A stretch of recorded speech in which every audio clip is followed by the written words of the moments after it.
Hindi man pwede magkamukha. Kain na naman kami.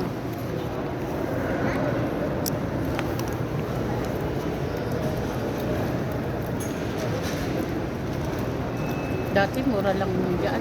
Hindi pala to ano tatian? Ano? Isda pala to. Isda nga. Kala ko kung ano. Ito beef, ito isda. Fish. Akala ko ano yung hipon. Hipon. Lalong mahal yun. Lin, kanan ulam. Kain kami. Laag may kerpor. Tayo ba to? Correct. Kaon ako niya. Ber. Mga nila ako sa Pasko. Si Ber mahilit sa Pikso. gusto ko wings. Para umuwi na ako ng Pinas. Tawag ng amo ko, sagutin ko. Dito ako sa ano. Kain Hindi na po. pakita mo ebidensya kung nagkumain tayo. Mamadali. Yeah, wala naman yung puntahan. Gusto ni din kanina sumama sa akin. Saan? Dito. Sabi ko, hindi.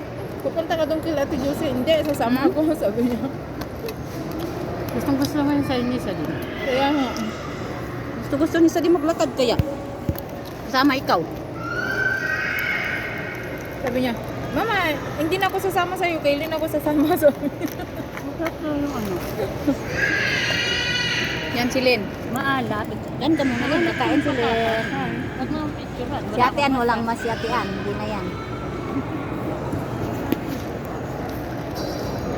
Wala pang mas eh. Labas kami Carrefour. Kain kami. Ay, ang daming kanin. Busin natin lahat yan. Kain kami kahit walang pera. Nanghiram lang ako pera. Hindi ako mahiya. Totoo naman eh. Ano ang problema? Basta meron. Kaya nga. Nakabidyo pa yan ha. Hindi napansin ko. Ate. Yan. Ayun nga. Nakabidyo pa yung panghiram ko ng pera 50. Binidyo mo? Totoo. Gano'n, pansin. Hanep. Sabi ko nga, hindi ako mahiya. Totoo naman ang hiram ako eh. Yung lalaki, pinunuban naman. Sabi ko,